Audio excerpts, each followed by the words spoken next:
Liftoff will start in T-minus 10 seconds. 10, 9, 8, 7, 6, 5, 4, 3, 2, 1. We have ignition. It's time! 17 seconds from Game 7 or from championship number 6. Open! Chicago with the lead! Harper got a piece of it. It comes off. The Chicago Bulls have won their 6th NBA championship. Tying run at second, 2 out. Palmero over the head of Jenks. Uribe charges, throws, out! And the White Sox have won the World Series. To the far side around the 8-yard line to Hester. Under it and to the middle with the 15 to the 20. Breaks free of the 25 to the 30 to the outside. 40 midfield. 40, 30 in the coast. 20, 15. Hester 5. Oh! Touchdown!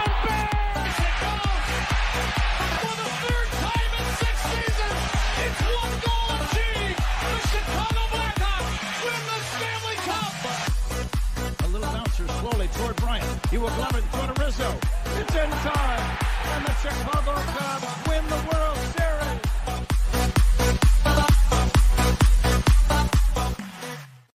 What up, what up, what up? Welcome to Shawn and Maya in the morning on this TGI Mickey Ficky Friday. It's the weekend, baby. And I'm your boy, the SuperBack, Shawn Sierra. Thanks for tuning in. If you're watching us on Facebook Live, well, then I guess you found us on Facebook. And if you're not following us on Facebook, what? Go to Facebook, type in Sports Zone Chicago, click the like button, and now you're following Sports Zone Chicago. Simple. But wait, there's more. Go to the show's page, go to Shawn and Maya in the morning, like that page as well. So not only will you be following Sports Zone Chicago, but you'll be following Shawn and Maya in the morning as well. If you're watching us on our YouTube channel, excellent. And if you're not subscribed to our YouTube channel, for real, come on, man. Go to YouTube, type in Sports Zone Chicago, click the subscribe button, but also click the notification button. That's the little bell right there, right next to it. And that'll let you know anytime a show from Sports Zone Chicago is going live. Get it? Got it? Good. Now, if you're watching this on our mobile app, come on, man. Please don't tell me you didn't know we had a mobile app. What's wrong with you? Listen, we have a mobile app, so wherever you get your apps from, it doesn't matter where you get them from, whether it's iTunes or Google Play, or Amazon, or Walmart, or Kmart, or 7-Eleven, Zayre, Zemsky, Macy, Montgomery Wars, Woolworths, Weebolts, Goldblatts.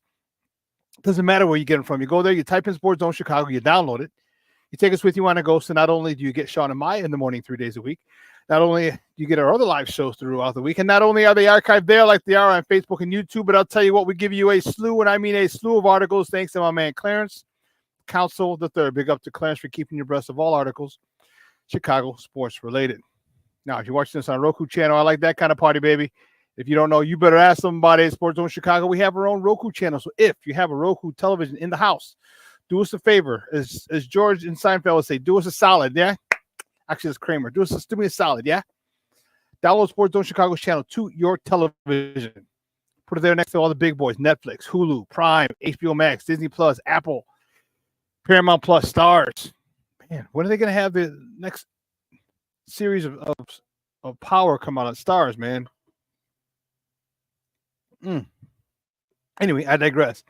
Download us, put us on the big screen. Hell, we're on a big screen, right, Mickey now.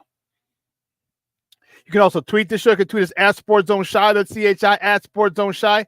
Now, if you want to follow me, just me personally online. You want to know what I did? Let me tell you what I did. I made it nice and easy for you folks. Nice and easy. One handle for Facebook, Twitter, Instagram, Snapchat, and TikTok. All one handle at the Shawn Sierra. All right. We have a wonderful show, but I need you to get interactive. So whatever platform you're watching us on, leave a question or comment on that platform. It'll come up here in the thread. We'll put it up on the screen. We'll incorporate it into the show. And that, my peoples, will make what makes this the best the morning Chicago sports talk show around. And that's you. So bring them all, baby. Questions, comments, smart-ass remarks, because ain't nobody scared over here. And like The Rock said, baby, don't sing it. Just bring it. Let's check the chat, because we got a show. We're starting early to this. Check the chat already. Levette Lee checking in the house. Good morning, Mama. Thank you so much for tuning in. I appreciate it. She's checking in early. Cornelia Squalls in the house. What up, what up, what up, Sports Zoners? My man Armando Emeterio. Lara Jr. My man Junior's in the house. What's up, Papa? Thank you for tuning in, buddy. I appreciate it. Oh, by the way, Just FYI, happy anniversary to my man Junior. It was his anniversary yesterday. And yes, he was married on Halloween. And the great part about it is it was a memorable wedding, as he and his wife Patty were married on Halloween in costume in a cemetery. It's about 30 years. It's not 30 years now, huh? Is it 28, 29? How's Mondo? 27? About 28, 29 years. Coming up on 30 years. On Halloween in a cemetery, in costume. Junior was a werewolf and Patty was the Bride of Frankenstein. Crazy, crazy, crazy. Happy anniversary, buddy. I love you guys. You guys are the best. Sean Walls in the Mickey Vicky house instead of Mickey Ficky TGIF, my loyal subjects. Black Diamond checking in early. What's up, Baba? He's checking in early. Yo, he's giving us his prediction. Prediction? Pain. Cardinals 31-17. Black Diamond says, woo, all right, Black Diamond, I see you. Junior says it's 28 years. Woo, Charlie, 2 more. Man.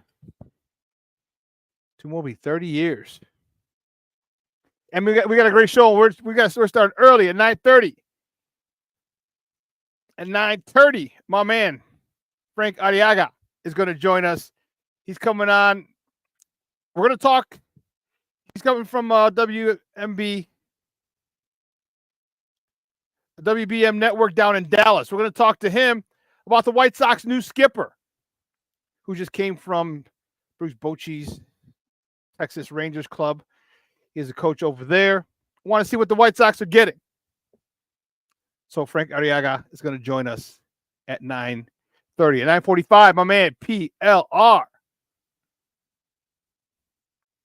right, Paul Richardson from out in Phoenix. We're going to talk Bears with him. Bears Cardinals with my man, PLR. I'm reading some of the comments. At 9:45, we're going to talk Bears with my man, Paul from Phoenix. Actually, he's from Chicago, from the West Side. He's from the West Side, but he moved to Phoenix and never came back. He went out there and never came back. Hey, I ain't mad at him. That happened to my guy, Bob. Big shout out to Paul Richardson, and big shout out to my guy, Bob Graber, doing his thing out there in the PHX, the Valley of the Sun. And then at 10:15, Lorin Cox from the Locked On Bears podcast is going to join us. We're going to wrap it up with him. We got a short conversation with him. And we're going to, oh man, what the heck, Bobby? I'm sorry, people. Lorin Cox from 10:15. And then we're going to call it a week and get ready for it. We got a busy show, so let's get it started, baby. What is it, the Black Eyed Peas? Let's get it started. Yeah, let's get it started. We got to do it. So you know how we do the first segment of every show, baby. It's called Top of the Morning. It won't come just when you want it.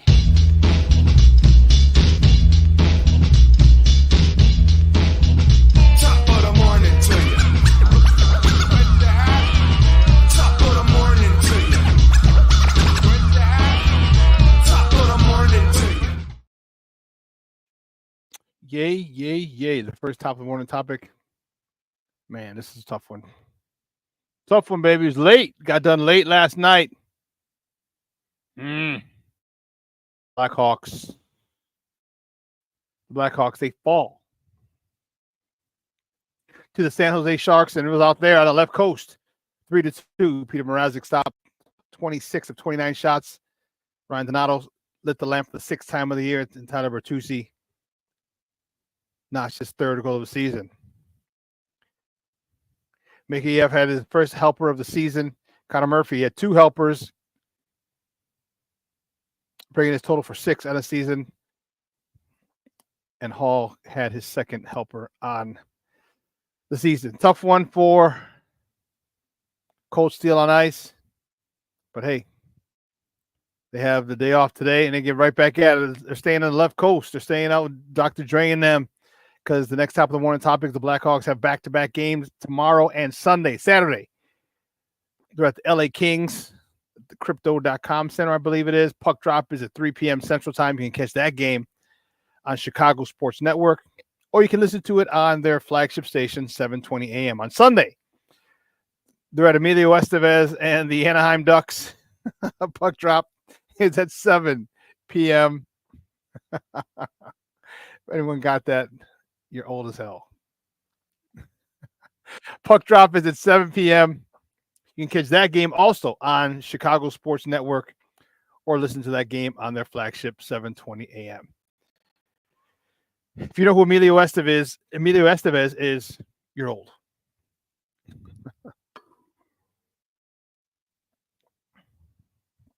You're old. Anyway, keeping it moving. The next top of the morning topic, the Bulls. Only the Bulls. Only the Bulls are Bulls. They travel to the Big Apple, to BK, to Brooklyn. Representing BK to the fullest. They travel to Brooklyn to face the Nets. Okay. Well, that game is tonight. I'm sorry. Why did I put tonight? That's silly me. Travel to Brooklyn. Yeah, let's do that.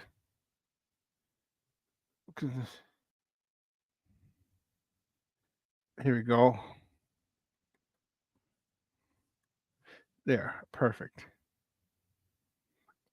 The Bulls travel tonight to Brooklyn to face the Nets. Tip-off is at 6:30 p.m. Central. You can catch that game on Chicago Sports Network.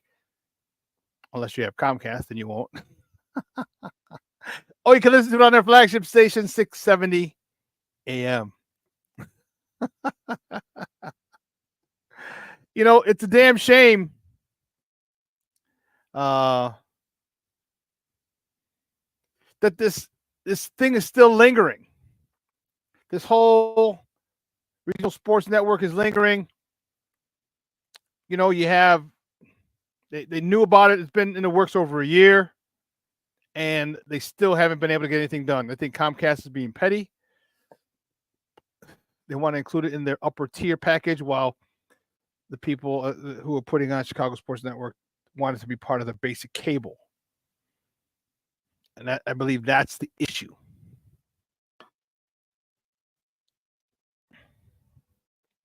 So here's a problem. See, here's the problem with that.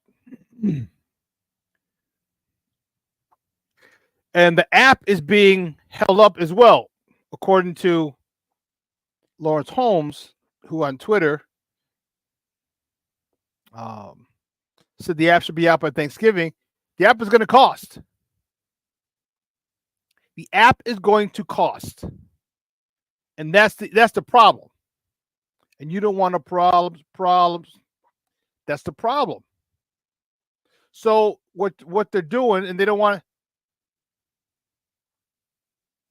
is here. Here's the problem. Is that you have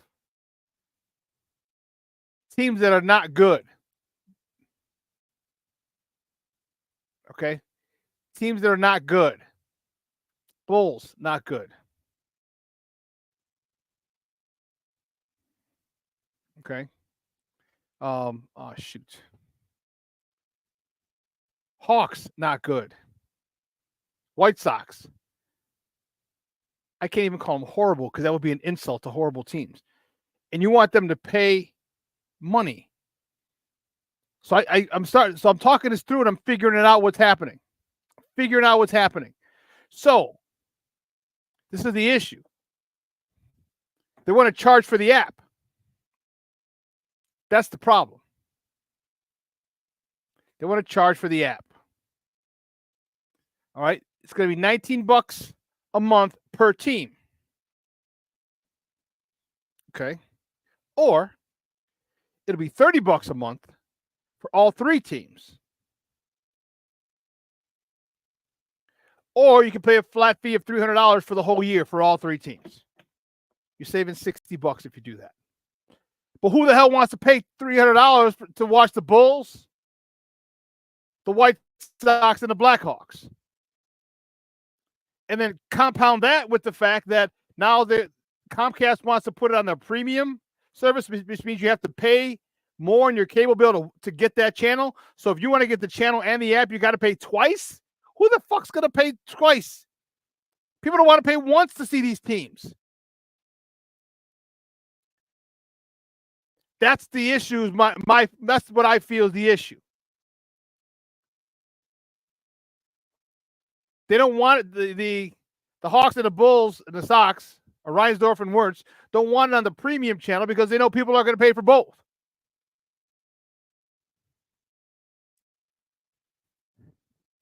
Ain't that some shady shit?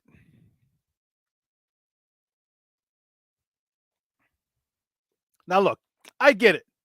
I understand revenue streams. And I hope nobody buys the app. I really do. And I'll tell you why. I hope nobody buys the app because how are you going to charge us this shit and you suck?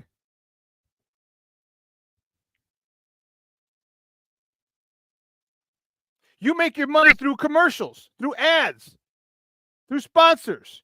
So not only are you making commercial or making money that way through advertising, but then you're charging us. So you're double dipping. So you talk about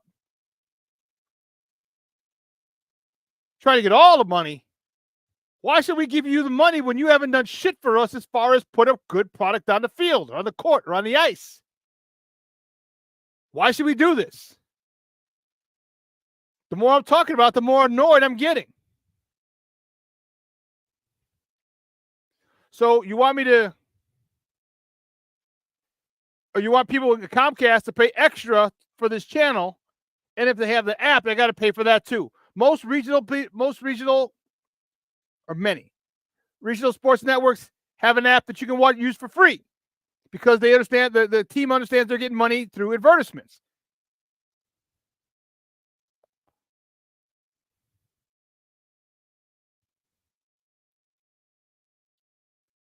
That just kind of pissed me off.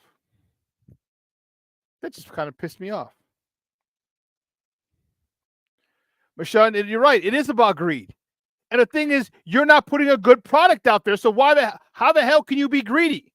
And why would you expect people to buy this shit?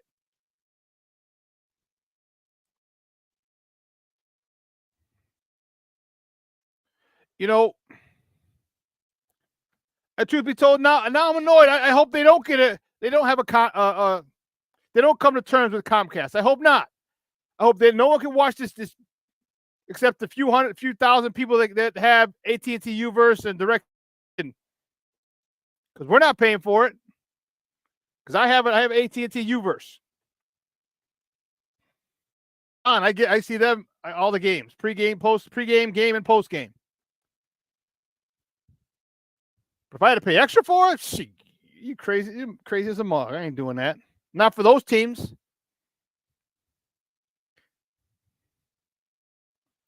Then I was going to get the app. I ain't getting the app now. Fuck that. No way I'm getting the app. You're crazy as hell. No way. Not for the horse shit. And you know what? I take that back. I'm sorry. Because that's an insult to horse shit teams and organizations. But for the crap that they're putting out there and expect us to go and spend our hard-earned money, you want me to pay for the app?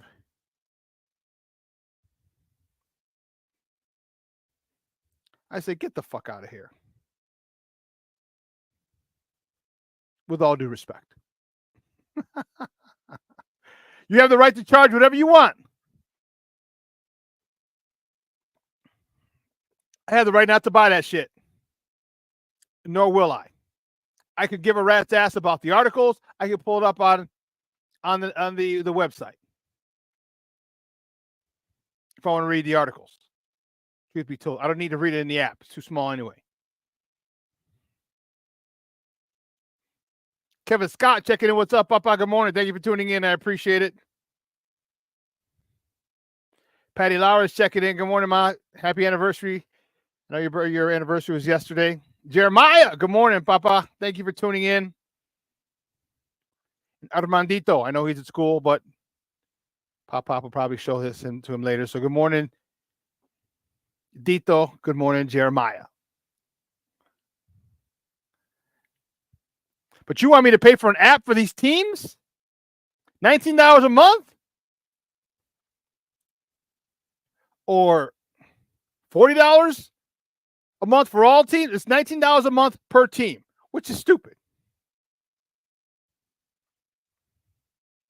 Or it's $40 for all three.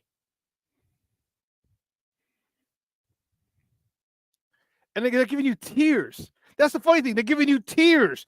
Maybe you want this, you want this. The balls of you, the audacity. You think you have a good enough product? Any of those three teams are good enough that someone's going to want to watch them by themselves? I'll just get it for the White Sox. I'll get it for the Bulls. I'll just get it for the Blackhawks. You think people are going to buy that nonsense? It's bad enough you pay $40 on the app for all three teams, which suck.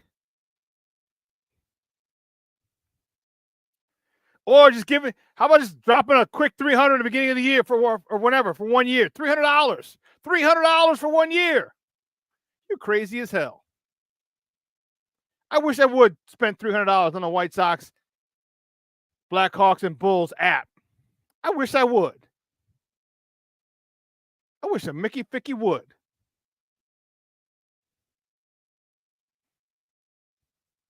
King Booker World checking in. What's up, Papa? He says salute, chat, and Shawn. King Booker World in the house. Sorry, it got me fired up this morning.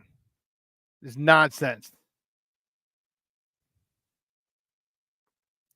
The next top of the morning topic: the Bears, baby. I'm not gonna sing it. The Bears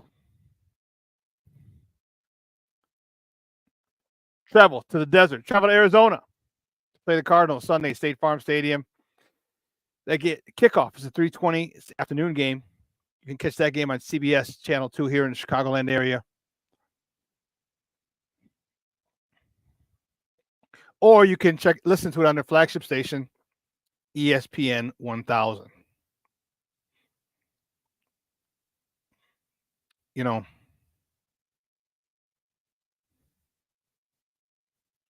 there's a lot going on, a lot riding on this game. A lot riding on this game. You know, I listened to the guys early this morning and said if the Bears win, there's a 70% chance that they make the playoffs. Okay? If the Bears lose this game, the chances drop to 40.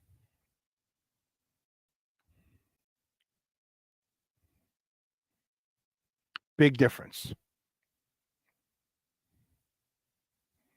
Cornelius Squall says, I just watched the highlights on the NBA Network. Hey, I ain't mad at you, Papa. Shoot. King Booker World said, just got here and screaming F. Reinsdorf. I ain't mad at you, bro. I hear you. But it's a big game. And, you know, they were talking earlier on the radio, and I didn't think about it, and they made sense. My guys in the morning, early morning. And, you know, this whole thing has been going on all week. It's Friday, and we're still talking about the damn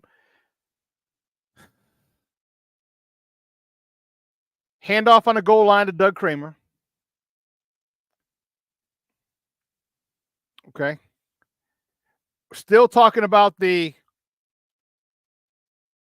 Hail Mary and the play before.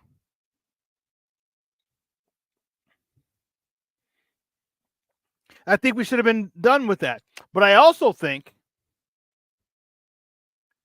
that the media are people that there's fault to go on both parts. The media and the Bears. And they brought up a good point. When you have access to the coordinators on Thursday, like you can't go ask Shane Waldron on Sunday after the game, or Monday or Tuesday or Wednesday. You can't ask him, what the fuck were you thinking? What were you thinking? You can't ask him that because he's not available. Got to wait till Thursday. So now it's Friday morning. We're still talking about that stupid handoff to Doug Kramer. Okay. Now, if people had access, the media had access to the coordinators sooner in the week, we could have possibly put it behind us and moved on. Because no one, I mean, Am I lying? No one has really talked about the game with the Bears and the Cardinals. Everybody's still talking about the handoff to Doug Kramer, the play, the play before the Hail Mary and the Hail Mary play. And is Tyreek Stevenson going to be benched? Those are the 4 topics that are going on right now. No one's talking about the Arizona Cardinals. So the media has a big hand in keeping this narrative going, but also the Bears, because if the media had access to the coordinators on a Tuesday, they can get those questions in and move on.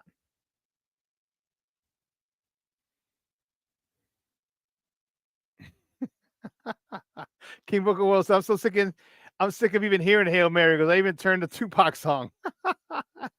Come with me, Hail Mary.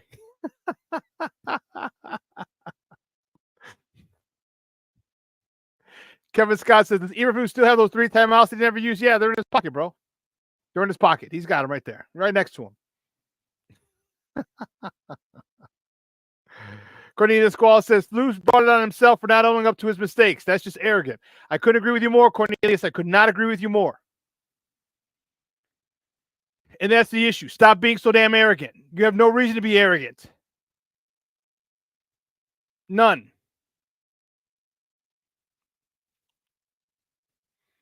And you know what? Next time, the morning topic, Shane Waldron doubles down the goal line run play and says he'd run it again. This is why people have a problem. We all see it. Football minds to the average Joe sees it. And I understand the explanation you gave. You said, well, when things don't work out, it's easy to look back, blah, blah, blah, blah, blah, blah. Why would you do that, though? Here's an example of trying to be the smartest guy in the room. I know you repped it a million times. I know you told us. But the fact is it didn't work. The fact is that when there are sure things, take the sure thing. The success rate with Kramer as a fullback, the lead blocker, and Roschon Johnson has been pretty damn good. You're not up 15 points, 20 points. You're down. You can't have misses like that and expect them to not bite you in the ass. You can't do that. So when you double down, God, it makes you look like it makes you look arrogant and stubborn. Arrogant and stubborn. But listen, let's take a quick break. On the other side of the break, we're going to welcome my guy from the Big D, Dallas, Texas. Down in Texas, baby. My guy, Frank. We're going to ask him some questions about the former bench coach for the Rangers and new White Sox manager, Will Venable. What are we looking for? What are we looking forward to? What do we have coming this way? Is he well respected? Does he have a good baseball mind? Is he a stickler for fundamentals? All these things. We're going to ask Frank on the other side of the break, so don't go anywhere, folks. Keep it locked right here. Shawn and Maya in the morning on Sports Zone Chicago.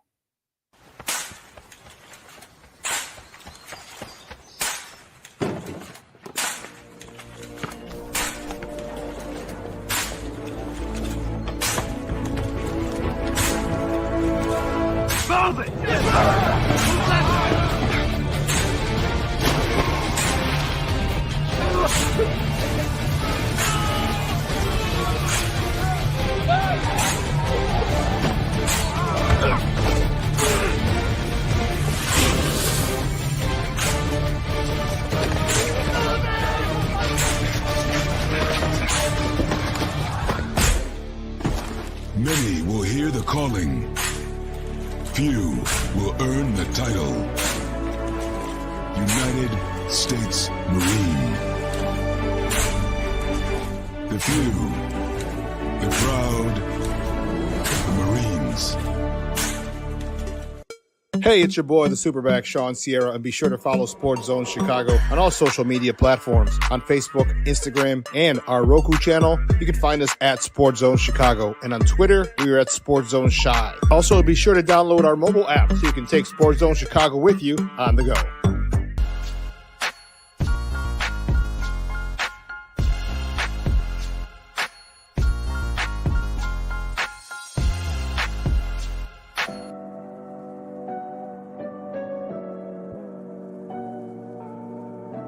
How do you take care of your mind health?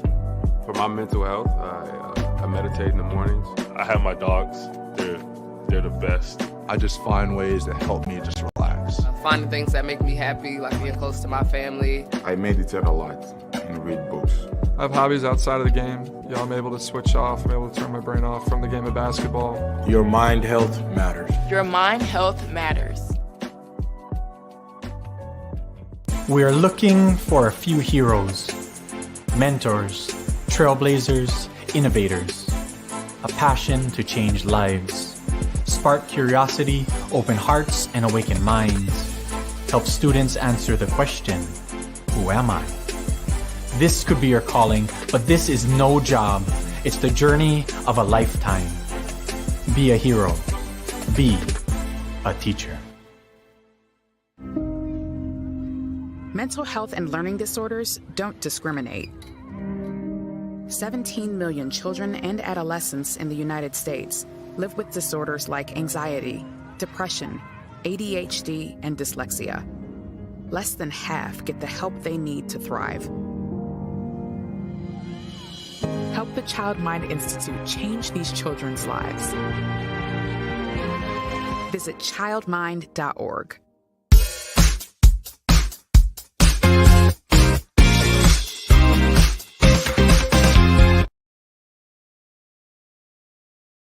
Quarter right at the end here. To Swift. Look at Swift. Take it to the Washington side of the 50. Down the sideline he goes, and he's galloping home for the game's first touchdown. There's your Devin Hester moment. You're really 2 plays off. Who had a little struggle earlier, but I want you to watch the left tackle, Magaji, right here. He's going to pull outside and go and get the corner safety and take out with his legs. Shin, the other safety, that was outstanding and couldn't have come at a better time for Chicago fans. Washington now, fans are a little bit like, come on, we've been dominating this game. You know, we were talking to Shane Waldron, their offensive coordinator, and spent a lot of time in Seattle. Knew he was going to go against the guy he saw all the time, Bobby Wagner, back in the day in practice when they were on opposite ends on the Seahawks. Welcome back to Shawn and Maya in the morning on Sports Zone Chicago. Those clips courtesy of CBS. Those are the good guys on Sunday. But the other team they call the good guys here in Chicago, thanks to our drunk uncle Hawk Harrelson, my White Sox had a utterly embarrassing season. Okay? 121 losses sets the record for the most losses in modern day baseball. The talent that was acquired was wasted. Okay, and Rick Hahn acquired, and hats off to Rick Hahn. He fleeced a lot of people. The development of these players was non-existent. And they lost 121 games. They pretty much jettisoned almost everybody, except for Garrett Crochet, Lou Bob. They just refused to. They declined Yohan Moncada's $25 million option, so he gets a $5 million buyout, so he's a free agent. Horrible. But they made a new hire. They have a new manager. So we're going to talk, and his name's Will Venable, and he's coming from Texas. I'm going to talk to my first guest is going to give us a little insight on him because he's down in Texas. Excited to talk to him. He's from he's a founder of WBM Network. You can find Frank on Twitter at WBM_network. Guys, just welcome back to Shawn and Maya, Frank Arriaga. Frank, what's up, buddy? How are you? How you doing? Good morning, sir. Man, let me tell you, I am fired up. You got me playing behind you or something? Do you hear an echo? Because I hear an echo. Sorry about that. Let's try that now. All right. How you doing, sir? No, it's still. I still hear the echo. Must be one of those echoes. You guys still hear the echo? You guys watching the show? Try that now. It's been crazy over here. No, it's going on. I don't. Hold on. Let me see. I don't know what's going on. We're going to bring Frank back in. There we go. Yes, sir.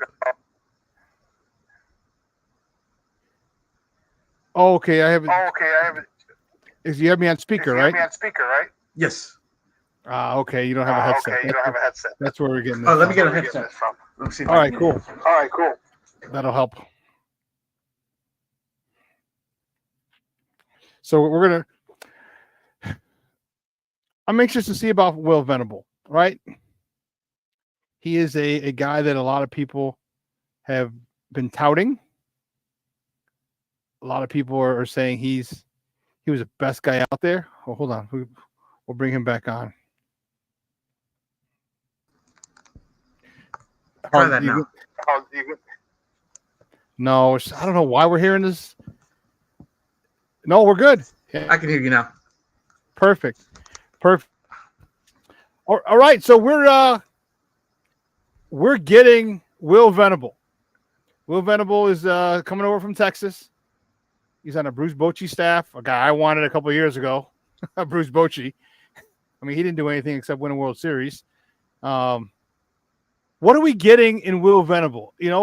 Because it looks like, here's the thing, Frank. The White Sox have done this repeatedly, except for the Tony La Russa thing, and that's they're trying to be a make good for in the 1980s when Hawk Harrelson fired him. They always get guys who are first-time managers, okay, that it seems that they can control. Is this another puppet? Is this guy? Talk to me about this guy. Does he have a good baseball IQ? What are we getting in Will Venable? Well, I mean, he played 8 years in the major leagues, and certainly, like you just said, he was a bench coach for Bruce Bochy. But like you said, are we getting another yes sir type guy? I mean, you look at the candidates that were available. Buck Showalter wanted this job. Why couldn't we go after Joe Madden? Why couldn't we go after Joe Girardi, a disciplinarian type guy, a Chicago native, Northwestern that I might add you? Why couldn't we have gotten somebody like that?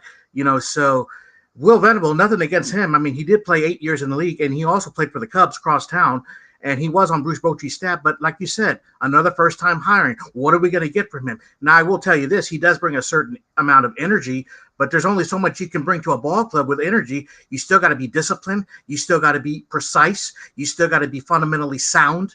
So, I mean, what are we actually really getting from him other than those 10 chibbles?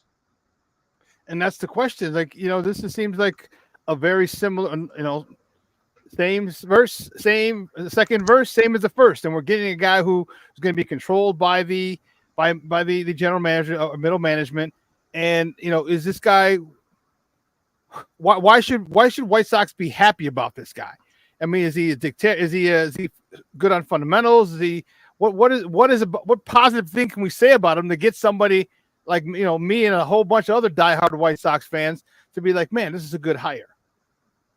Well, I mean, he brings a certain positive energy. I mean, he, certainly having worked with Bruce Bochy's staff, Bruce Bochy has a tendency to be calm. His demeanor brings a positive energy type, relationship with the players. So that's something that I think White Sox fans could be, happy about. But at the same token, is we go once again, is this another yes sir type guy? Why are we going after a first year manager when there was other candidates available? And what I don't understand is Jerry Reinsdorf, the owner, said that he was not going to make the same mistake that he did a few years ago when he overruled at the time Rick Hahn, who many thought we were going to get A.J. Hinch at that time before they hired Tony La Russa, that he said that he would allow Chris Getz to make this call. But you have to wonder, did Chris Getz really make that call, or was this just another, no, you're going to follow my orders, son? And that's what White Sox fans are wondering, because this has been an abysmal year. All right, 121 losses is god awful. I mean, I give my Cub friends a lot of shit, for being Cub fans. Man, they have something on me.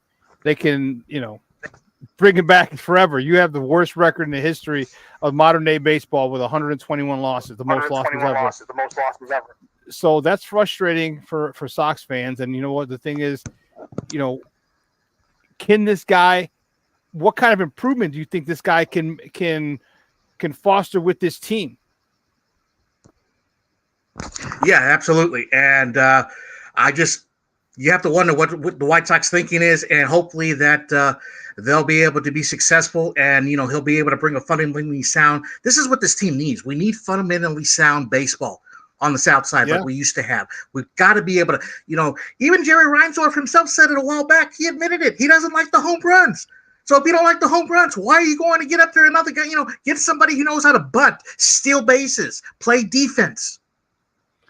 And they have those guys. That's the problem. But people don't work on bunting, and that's the issue. And that's what I'm hoping. That's why I know it sounds like a get off my lawn segment, but why I was such an adamant proponent of Ozzie. Like Ozzie was the guy who'll make you bunt when baseball situations call for certain things. And nowadays everyone looks at the metrics and they look at the stats and the numbers, and that's not baseball. That helps baseball, but that's not baseball or any sport. And analytics are playing too much, are moving too, infringing on sports too much. And there has to be, they got to go with a gut feel. There has to be a situations where you have to do what the rules of the game, the fundamental rules of the game call for. And that's bunting or getting the ball to the right side or things of that nature. And is Will Venable one of those guys who's going to work on the fundamentals? Because I said, it doesn't take long. You can work on bunting literally 5 minutes a day. 5 minutes a day is all it takes. Was that 10, 12 pitches, 20 pitches maybe? All right, 5 minutes, and then boom, you're done. But when you need it in June, July, August, September, okay, you need a bunt laid down the right side or to the left side, it can get done. Is he going to help us as far as getting the fundamentals down? Because we need it. Well, certainly, in some of the tapes that I've observed and some of the spring training that I've seen with the Rangers over the last couple of years, with him being with Bruce Bochy, there's signs that, yes, he can. Yes, he does do that. But at the same token, it's one thing to be a bench coach. It's another thing to be the manager and make the call, the tough call, as a matter of fact. Yeah. So that's going to be a big question that I'm sure a lot of people, in particularly White Sox fans, are going to be talking about is, will he be able to make the big call at the big time, when it matters most? And, I can't answer that right now. We're just going to have to wait until spring training develops. But I tell you one thing, that if it doesn't work, if it was one of those typical interviews and hiring that the White Sox management felt like, yeah, this is our guy, and he doesn't do it, I know a lot of the White Sox fans are going to be like saying, oh my God, here we go again. Yeah. And that's the thing. That's the thing we're worried about. We're worried about that exact thing. Okay, getting a guy who is a puppet, for all intents and purposes, a puppet, and that's the thing. I was actually gonna have my producer. You see the background on the screen. We have DeAndre Swift. I was gonna have a picture of Will Venable and put another puppet, and I was like, no. I'll let Steve do his thing, because that was the thing I wanted for the background and for the thumbnail. But it's frustrating, man, as far as the White Sox go. So where do you see this team going this year? Do you think we can lose only 100 games? Because a 21 game improvement is huge. It doesn't matter what, and we'd still have 100 losses. Do you think that's possible with this guy? Well, certainly, I don't think they're going to lose. There's no way on earth you can, top what they did. But I mean, there's going to have to be some improvement, and I think there will be improvement. I hope someone says, "Hold my beer." I don't want Will Venable to say, "Hold my beer." No, but what this said, this is not a good roster right now. Let's be honest. It's not a good roster. Mm-hmm. I mean, there's going to be, and management has already said that they're not going to spend a lot of money on free agency. So, I mean, that's already one checklist off. That's a negative, and we haven't even begun free agency yet. We haven't even begun really the offseason until yesterday, with the possible exception of declining Yoan Moncada, which, by the way, I think that was a good decision because he just can't stay healthy. But with that said, I mean, yes, the White Sox farm system is ranked 11th, but it's an unspectacular 11th. So, I mean, when are you going to call up Colson Montgomery? When are you going to call up some of these other guys that are supposed to, deliver? And at the same token, either you're going to have to be very creative when it comes to trades. You're going to have to sign some free agents that are, low marquee, Juan Soto said yesterday he's open to all 30 teams, but let's be realistic. I don't see Jerry Reinsdorf opening as much as that would be awesome. I just don't see that happening. But at the same token, you just never know with this franchise.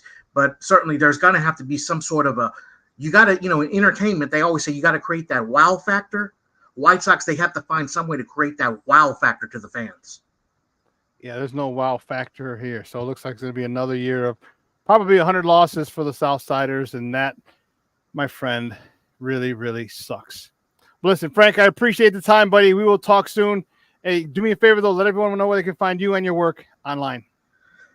Frank Arriaga at WBMNetwork.com. That's my Twitter. We're also available on Instagram and our YouTube channel. So, yeah, that's where we can be found. Great stuff, buddy. I appreciate it. You have a great weekend. Okay, what's the weather down there? Oh, it's going to be in the low 70s. Kind of cool. We finally got some cool weather. Get a cold for you guys. Well, we got some rain yesterday, some much needed rain. So, yeah, we gone nearly 30 days without a drop of rain. So that definitely helps. So anytime a cool front comes in, it's always a win. Oh man, dude, that's crazy. Hey, well, you be safe. Hey, watch out for all those floods and those big puddles over there. All right. You too. Stay safe, my friend. All right, buddy. We'll talk soon. Thanks. All right, now, guys, that's Frank Arriaga from Dallas. From WBM Network down there talking a little White Sox with your boy. And that was funny. 30 days, low 70s. It's cold. It's cold. Dude, we love low 70s. 70 is still short. Hell, it's shorts weather and 40 degrees. Hey, listen, we're going to switch gears real quick. And we're going to talk a little Bears. My next guest is a good friend of the program.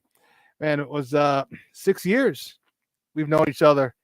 That lucky Uber ride, aren't we? Man, he's from the Sports Kave out in Phoenix, credentialed at all the no more Coyotes because they're the Salt Lake Hockey Club now, but baseball, football, and basketball. You can find him on Twitter at PLR Sports. Guys, let's welcome back to Shawn and Maya, Paul Richardson. Paul, what's up, Papa? How are you? We can lose more than 121 games if we put our minds to it. So I don't want to hear what we can't do. That's a defeatist mentality. Let's go for 125. Let's do it. What's up, brother? How you been? I'm doing good, man. I am doing great, actually. Good workout this morning. Just sent Mom off to CrossFit. I got to go pick her up after the show. Things are good over here on the south side or in the south burbs. I hear you. You know what? It's funny because when I was listening to you guys talk about the White Sox and the wow factor, yeah, we had a wow factor. Wow, we lost 121 freaking games. And I'm going to tell you something. I didn't want to lose 118. If we had lost 118, I would have been mad. Go. You know what? You get that close, break the freaking record. Let's go. Break the record. Yes. LFG. Be historic. Yep. I was telling a funny story. One of the girls at CrossFit is from Wisconsin. I don't hold it against her. So I call her GBS, and she didn't get it right away because she's a Packers fan. And she was saying, I forgot what. Oh, the Brewers or something. And I teased her about the Brewers. She goes, "Yeah, well, what did the White Sox do, honey? We were historic. Okay, we will never be forgotten. Let's remember that. We will never be forgotten." So, but we got a big game out there. Our boys leave tomorrow. Should get down to the AZ tomorrow, and in preparation for Sunday's game, a 3:00 game. So it's a national game on CBS. How difficult in the beginning of the year? It looked like an easy win for the Bears. All of a sudden, I don't know if it's that easy. Marvin Harrison's starting to put some numbers up. Kyler Murray is still Kyler Murray. We had some problems like you saw last week with a mobile quarterback, and this dude here, he looks like one of those I want to call him like the muscle hamster. The way he runs. What kind of game are you expecting on Sunday? You know what? See, this is really what I think. I think Caleb is going to kill them. The Cardinals do so much right offensively. You know, there's some names you left off, like McBride is an incredible tight end and a great target for Murray. And James Conner, honestly, is running as well as any other running back in the NFL right now. The problem the Cardinals have, if the Bears can exploit it, is they're number 27th in the league in defense. and they're number 26 in the league in passing defense. They just can't stop the pass at all. And so if the Bears can find a way to exploit that through play action or just dropping back, letting it rip, they will feast. The problem, though, is they can't fall behind this team, or they can't let the Cardinals stay close, because they're called the Cardiac Cardinals for a reason. They find a way with Kyler Murray to keep and stay in every single game at all times. Because I don't know how much you've seen him, but if he's out in the open running quarterbacks, as you just said, you're not catching him at all. No. He's once he it is funny. There was a game earlier, and it's escaping me. But as soon as he turned the corner, he put his hand up. Dude, you're 40 yards from the end zone. You already have your hand up because you know he can't be caught. So that's a real problem for the Bears this weekend. And that's the one thing. And you say that, you mentioned struggles we're having in the pass defense. That concerns me. All right. Indianapolis Colts are giving up 250 yards a game when we faced them, and they held us under 100. So I think that the one thing that I think that is the issue is that maybe Shane has adjusted, because Shane's getting ripped over here, dude. He's getting raked over the Colts, and rightfully so. Him and Eberflus. But hopefully he's learned his lesson. Hopefully he realizes the run is going to set up that pass. If we can continue to run the ball, all right. DeAndre Swift that dude's a baller now. Man, He's got 5 yards to carry. Big touchdown run last week. Another touchdown run earlier in the year up the middle. He's lathered up. He's in a groove, and that opens everything up. Now,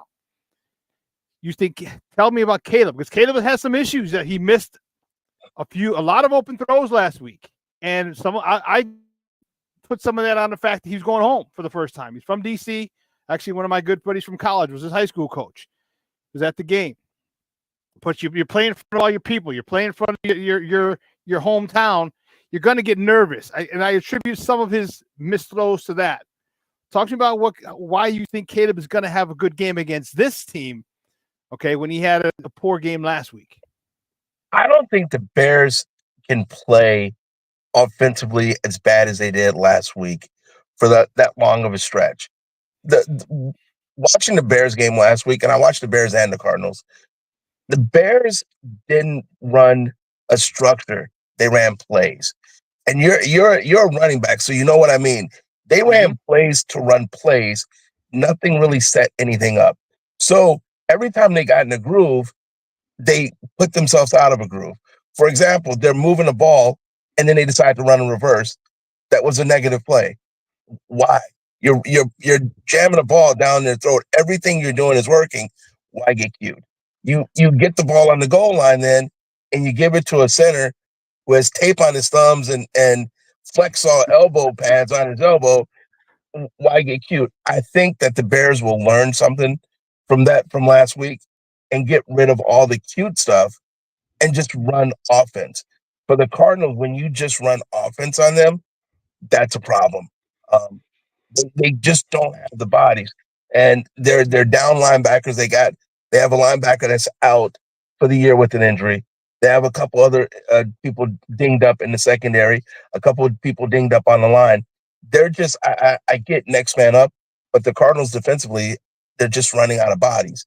So if the Bears can put structure together with their plays, that's going to be a real problem for the Cardinals this week. Guys, we're joined by Paul Richardson, PLR, also known as PLR. He's from the Sports Kave out in Phoenix, talking Bears football here on Shawn and Maya in the morning on Sports Zone Chicago. And that's the thing I'm wondering, because Shane had the one thing I'm really happy about Shane, and Shane was making me look like an idiot first couple weeks of the year, Paul, because I was saying all offseason the best acquisition, the most important acquisition this offseason was Shane Waldron. In the first couple games, man, that offense was putrid. And then now the last few, except for last week, the 2 games prior, they scored 5 offensive touchdowns consecutively for the first time since 1956. They look good. He's the running back, and he had a bad game. So I'm not ready to throw him out yet, because we're allowed a bad game. I get it. I want to see what he's going to do this week, because if he can get back, if he score 4 or 5 offensive touchdowns, okay, then I'm back with him. I understand a bad game. Believe me, I played football since I was 10 years old. Okay, I get it. You're allowed a bad week. or a couple bad games in the season. I get it.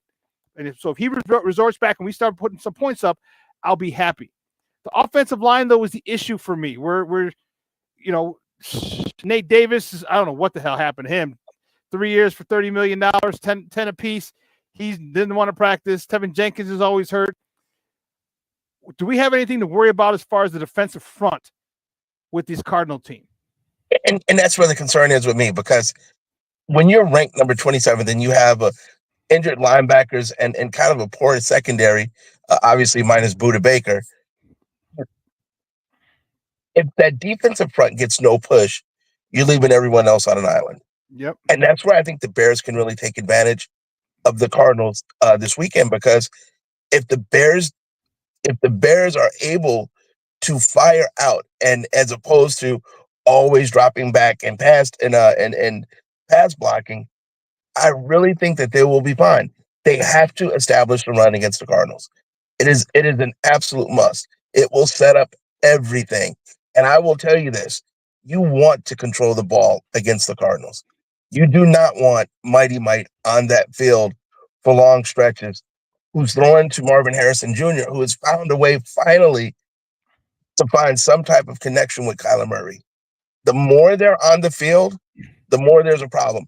You almost have to play the Cardinals like you're playing the Ravens. You need to keep Lamar Jackson off the field.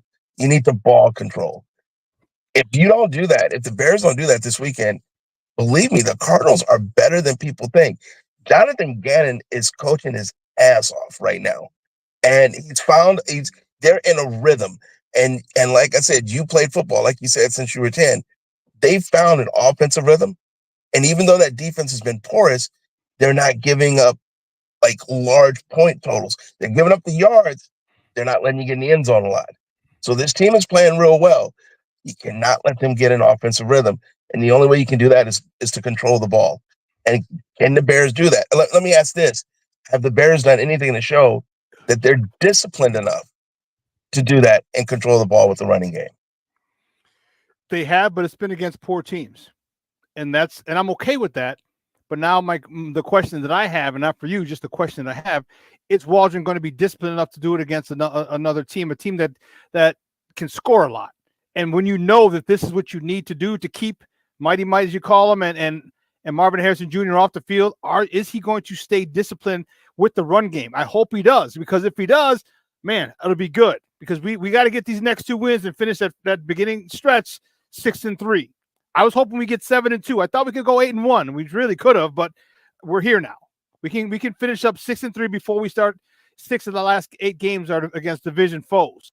So I think will he is the question, because he's done it against other defenses that are poor. And if he realizes that they're having an issue, I hope he doesn't get too cute and say, well, let me try these quick little things. Let me hand off to Doug Kramer on the goal line. Okay, dumb shit like that. Okay, which he's still getting raked over the coals for, and rightfully so. Okay, if he doesn't get too cute and just calls the plays the way he can call plays and use all the weapons, we'll be fine. So we'll see. We'll see. Give me your thoughts on Kate. Go ahead. I'm sorry. I was just gonna say, don't forget, this is a Cardinal team that went up to San Francisco and beat them. So the one thing I heard so much about offensive coordinators becoming coaches, defensive coordinators, and all this nonsense.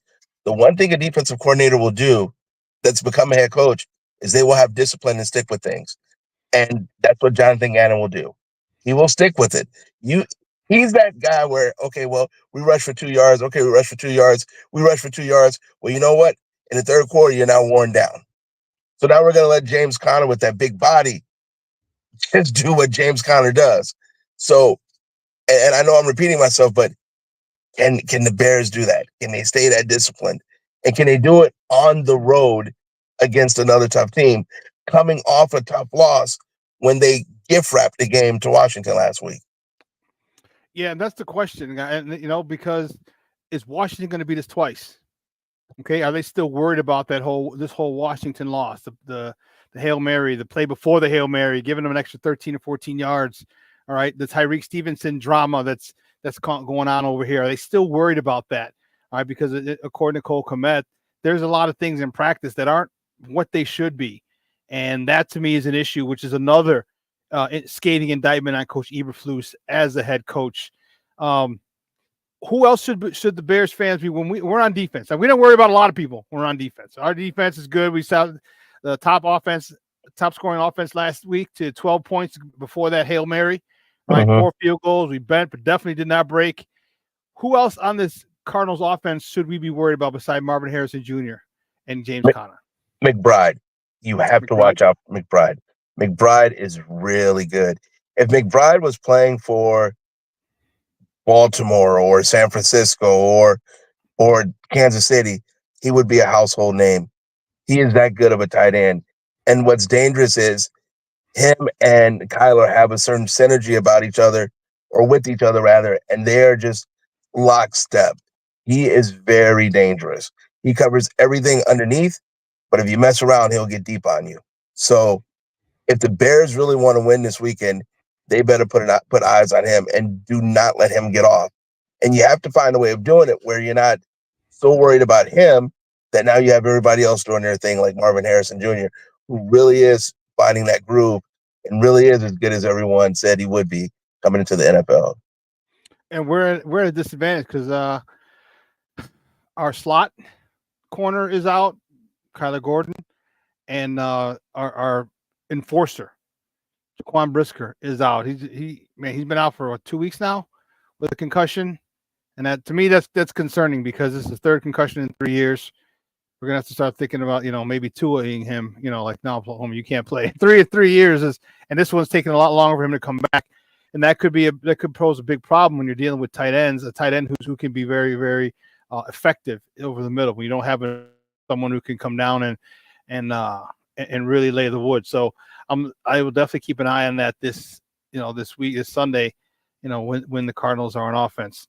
When the Bears are on offense, right? What do you talk to me about your secondary? And I know it starts up front. We'll get to them in a second, but we got 3 studs. We got DJ, we got Keenan, we got Rome Odunze, we got Cole Kmet, we got DeAndre Swift coming out of the backfield on screens and in routes.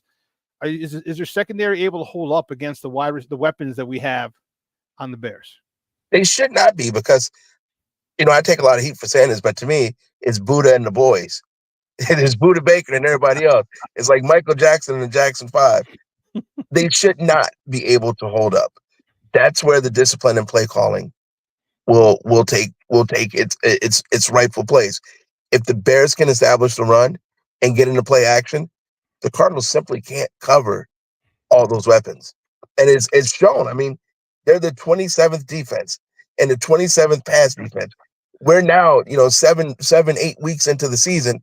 When you're ranked 27th in defense, that's pretty much who you are. When you're ranked 26th, 27th in pass defense, that's pretty much who you are. They're not aberrations. They're not one game off, 2 games off. That's who they are. So it's a matter of them probably blitzing, getting downhill, and trying to jam up. They are physical. That I do like about them, but they're very beatable. So that's why I said at the beginning, I think Caleb will have a really good game. I just don't think it'll start off like that. I think it will gradually grow as the game goes on and the Bears wear them down. But yeah, Buddha and the boys, Buddha is the real deal. So I would find him. When I lined up, I'd find Buddha and then go after almost everybody else.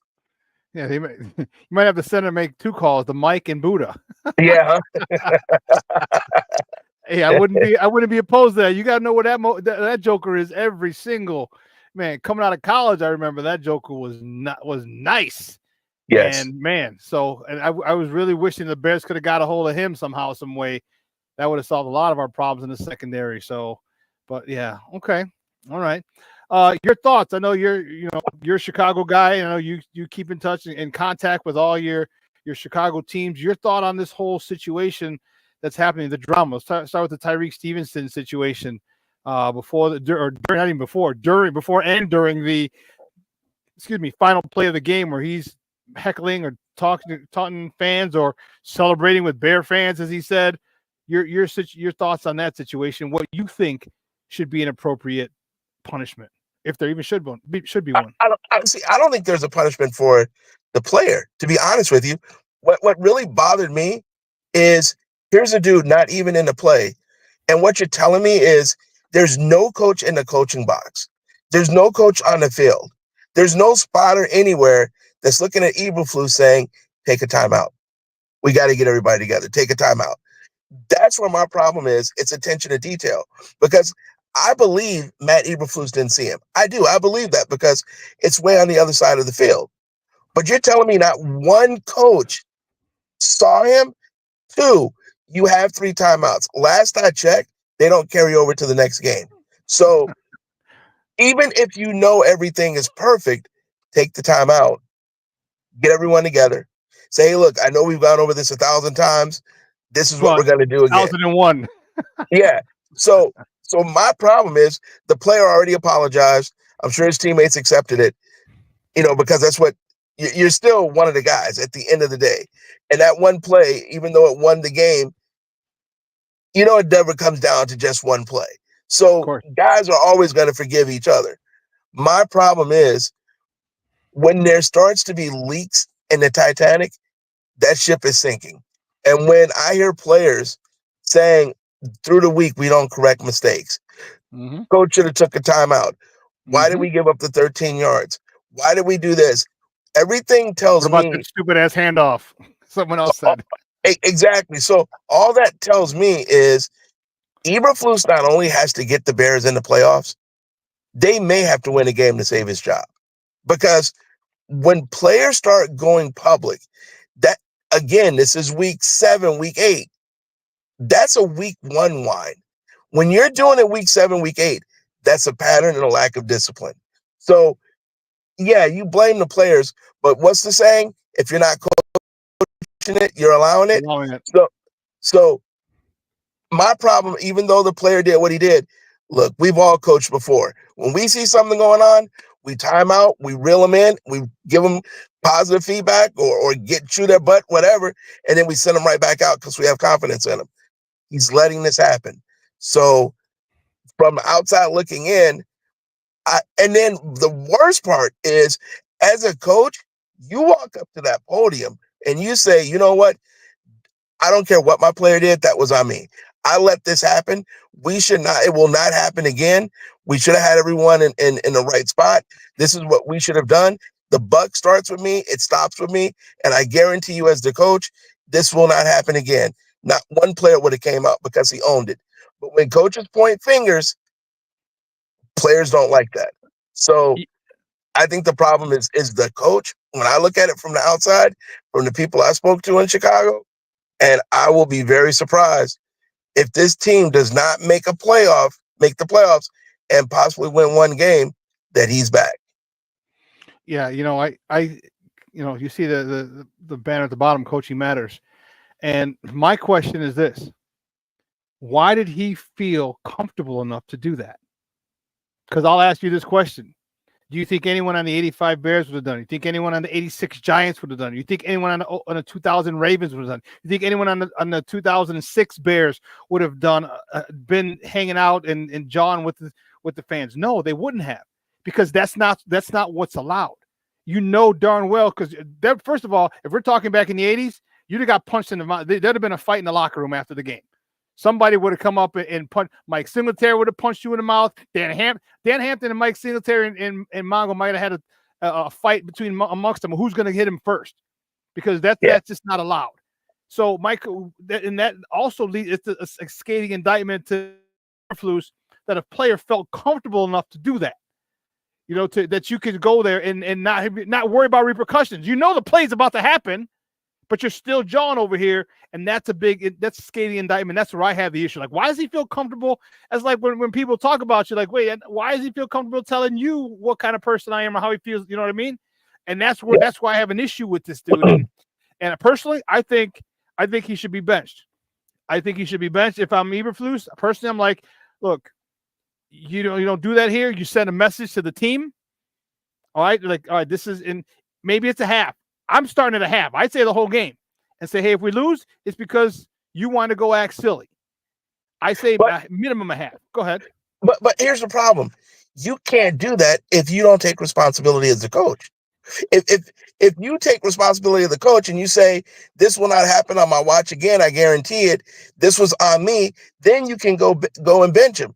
But when you come out with 13 yards didn't matter here or there, well, this didn't matter. You're already throwing your hands up. Let me ask you this: we don't even have to go back to the '85 Bears. Would that happen under Tomlin? So we could stay right in today's coaching. That wouldn't happen under Tomlin. So. And to me, that's the barometer of coaches right now. So would that happen under Andy Reid? No. Nope. So once you give that little piece, that's a wrap. So that's why I'm saying, can he get the locker room back? When your locker room feels comfortable, like you said, comfortable to celebrate, they're comfortable going to the media. Not one guy, 3 and 4 guys to criticize you. When was the last time an active player criticized Andy Reid or Mike Tomlin and still thought they could get in the facility and get a check? It doesn't happen. So that says the ship he's running right now. Yeah, it does. And it's unfortunate, man. So I don't know. Give me a prediction. What do you think the score is going to be on Sunday? The last time I picked the Cardinals to upset the Bears, and the Bears kicked their ass like it was no tomorrow. So I think the Bears will win this game because they almost have to win this game. And I know that sounds crazy because I hate when people say, oh, they wanted it more. I think that's bullcrap. Everybody wants to win. But I think the Bears have something to prove, not to the rest of everybody else, but to themselves. That last week was a fluke and that they gave it away. And like you said, they don't want one loss to then turn into 2 losses. So I think the Bears are going to be okay. I think they're going to exploit the porous defense that the Cardinals have. And I think they'll come away. I don't like doing points, but I think it'll be a comfortable win for them. Okay. No points, huh? No, I don't like points. I hear guys get on there and say something like, oh, they're going to win 27-24. Oh, okay. I'm not a bettor. So every time I try to bet, I lose. So I'm out. Although I did tell someone last night, take the points with the Jets and take the under. And God darn, I should have bet. Every time I tell someone to do something, it works. When I listen to myself, it doesn't work. But I think the Bears will win. And I don't think it'll be a nail biter. I think it'll be one of those Cardinals trying to come back at the end, but the Bears hold on. I just think they will come out ready to play this weekend. And then out there, look, I like the Cardinals. I love the Arizona teams, especially the Suns, who I think are going to do very well this year. But I'm still a Chicagoan at heart, and that will always be. In fact, if you can see this, got the Blackhawks t-shirt going on. Like you said, the Utah Hockey Club stole our team, and they're still getting 12 fans like we did, so more power to them. Roll out, Salt Lake. Great stuff, buddy. Too bad I wasn't able to make it this weekend, man. It'd been good to have a smoke with you. I have to head out there soon and get another. I know, man. Last time we were out here, you had me out too late. I'm an old man now. I like to go to bed with some warm milk around 6:30. Messing around with you, I didn't get in till late. So we definitely got to do that. I got to get back to Chicago too because it's been too long. Excellent, man. We'll be in touch soon, man. Thanks a lot. I appreciate it. All right, brother. Anytime. Talk to you later. All right. Later. Guys, that's Paul Richardson, PLR, from the Sports Kave out in Phoenix, talking Bears Cards matchup. And we're going to go right to my next guest. I'm fired up. My next guest is another good friend of the program. You've seen him on here once or twice, or maybe 10 or 15 times. He's the host of Locked on Bears podcast. Man, you know him, the voice. Man, he has one of those voices that you just know, that's very, very recognizable. All right, you can find him on Twitter at Cox Sports 1. That's like Fox Sports 1, but with a C. Guys, just welcome back to Shawn and Maya, Lorin Cox. Lorin, what's up, buddy? How are you? Hey, doing well. Excited for another Bears football game to just get this Washington Commanders stink off of us. Someone made a good point. They were talking about on the radio this morning. Made it a good point that we've been talking about this all week. All right, no one's even talking about Bears Cardinals. It's Tyreek Stevenson. It's the Kramer handoff. It's the 13 yards that didn't matter. It's the personal foul by Tyreek before during the game. All these things, and no one's really talking Bears Cardinals, and saying that it's the Bears. It's one, the media, when we're part of it, but also the Bears don't give us access to their coordinators till Thursday, so you're not going to get anything till Thursday, which we talk about on Friday. So now if you did it early in the week, say Tuesday after after your Wednesday after the first practice, we can get it over and done with by Thursday and kind of start on the following team, next opponent. But the way they have it, we had to hold on to this and drag it out. Give me your thoughts. Speaking of dragging it out, give me your thoughts on Shane Waldron, who doubled down and said, "You know what? I would do it again." Yeah, off to a 300-pound center who hasn't carried a ball ever in his life. Yeah, and part of the dragging it out problem is that they closed the Wednesday practice to the media and made it a walkthrough.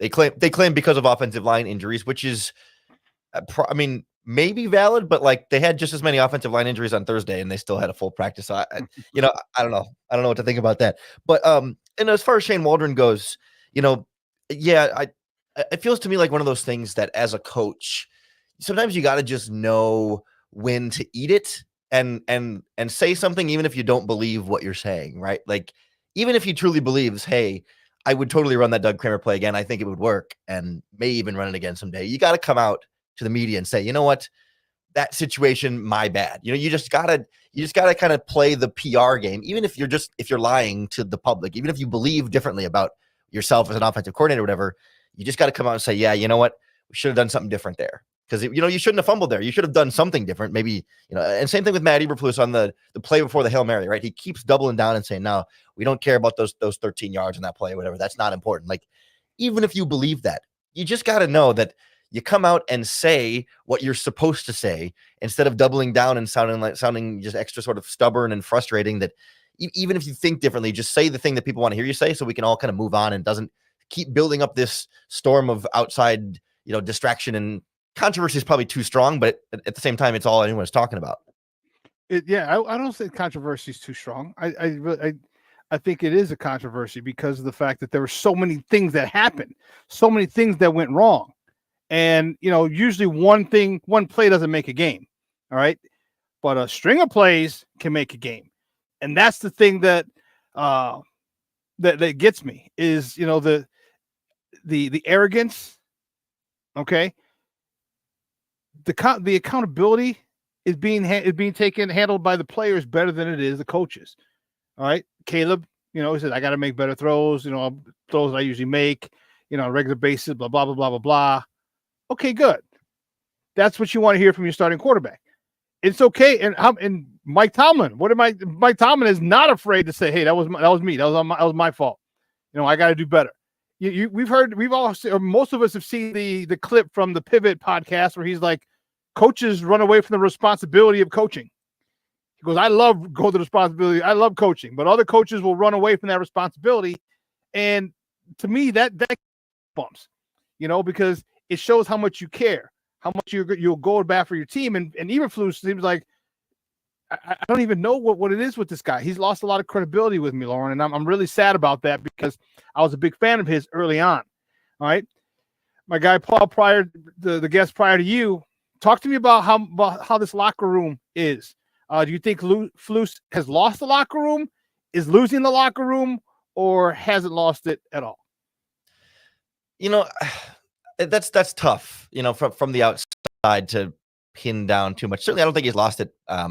Maybe it's the foundation there is being shaken a little bit. So is that in the process of losing? I don't know, but they talk a lot about this being a player-led team, and so what that means is when things are going bad, it's the players who are going to kind of stand up and say, hey, we need to do things different, and that can look like losing the locker room on the outside. But if the players are all banded together on this, and then the coaching staff follows suit on what the players want, then that kind of brings everything back together. And it feels like that's some of what happened, after the first few weeks when the offensive players met with the offensive staff and said, hey, like, can we script plays? Can we do some of these other things? And then they did what the players wanted and they played better for 3 games. So like, it seems like there's maybe this relationship of like coaches do something, players respond to it, and coaches are then supposed to adapt to then what the players want there. And I think as long as they keep doing that and being responsive to the player leadership, then it won't fizzle up into being a huge problem. But the moment that they kind of put their foot down and say, well, wait a minute, no, we're going to keep doing it this way. It's just kind of a dangerous game they're playing here between leadership and accountability, and saying, okay, like if the players are leading, then how can the coaches be at the front? That it just gets messy quickly. You always want to keep things in house because of all the things that go on. To me, that's why I asked the question: is he losing the locker room? Because they're in the 14-game losing streak, not a peep, nothing negative came out, and it's easy to come out and say in the middle of a 14-game week 8, 9, 10, 11, 12, 13. You know what I mean? It's easy to come out and say something against the coaching staff. That's why I'm thinking that locker room is starting to be shaken a little bit, because you can go. You can go and tell the coach, I don't have a problem. Every week you go tell the coach, hey, I got a problem. Just don't let it get out to the media. Don't tell the media, because now there's a firestorm that starts, and this is going to be crazy. Not that they so much care about the firestorm, it's just the collateral damage, because now they got to answer questions. That's what I think is the biggest issue. Are you surprised that so many? Cole Kmet talked about we don't go do things in practice. Jalen Johnson talked about, we probably should have taken the timeout. And there was one more person who came out. And Kevin Byard. Kevin Byard both said little things. Yeah. So, that to me, were you surprised at those guys, especially DJ Moore? Even though he said he is just answering a question, still, were you surprised at all those?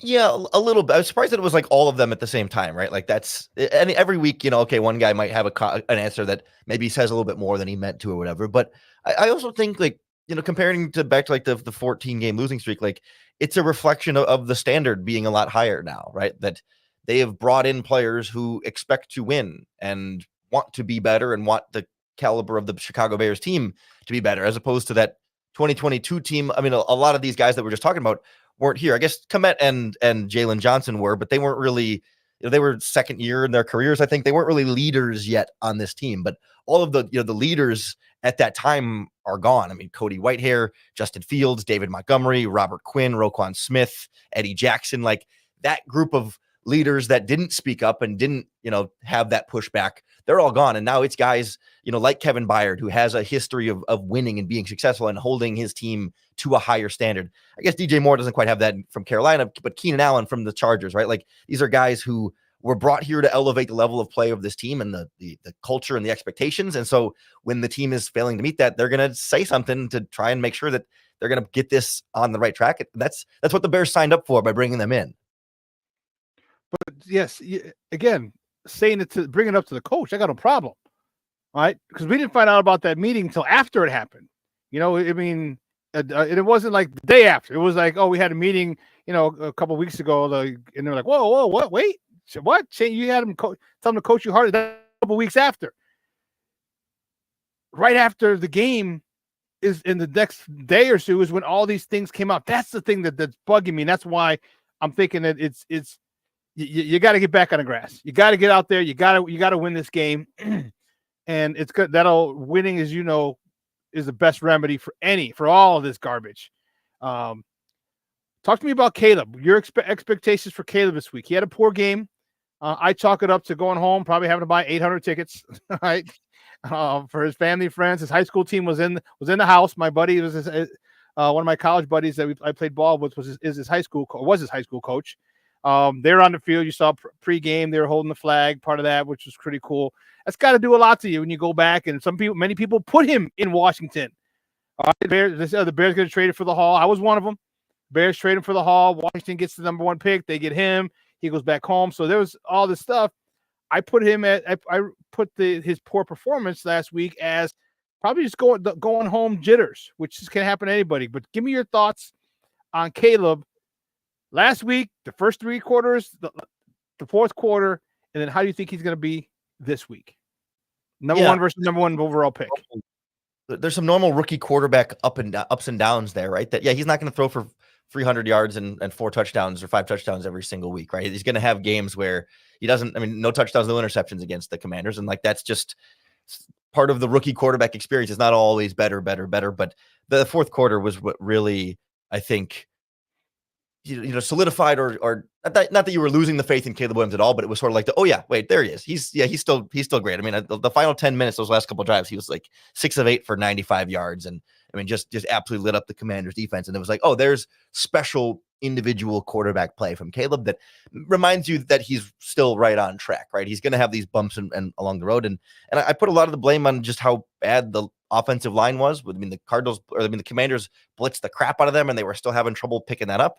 And I think the Cardinals are going to try and do the same thing, especially because, both of your top 2 left tackles are injured right now. Your left guard, tevinjenkins, was missed practice on Thursday after being limited on Wednesday. So he's heading in the wrong direction. So you'll get Larry Borum back at one of those spots and you hope maybe Ryan Bates can play the other, but it's going to be a weak left side of the offensive line. And you don't necessarily love the center and right guard either. So I'm worried that it's going to be a similar matchup with the offensive line struggling and then Caleb having trouble getting going a little bit more against Arizona again. But I don't think Arizona's offense is nearly as good as Commanders' offense. So I think the Bears can be okay.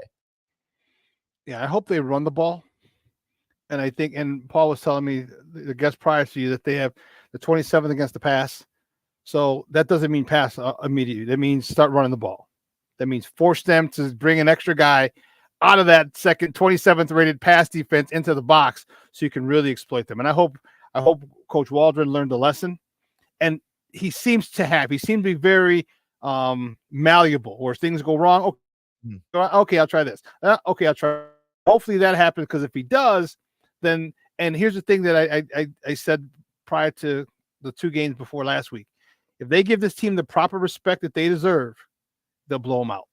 If you don't, and you go jaw with fans, and you don't do shit in practice, you do everything half-assed, it's going to be another close game, and you have a chance to lose. So hopefully Coach Eberflus instills in them, make sure you give this team the proper respect they deserve, practice like with the respect that this team needs, and I'll tell you, if they do that, Lorin, we will blow this team out. If they don't, man, we got a game on our hands.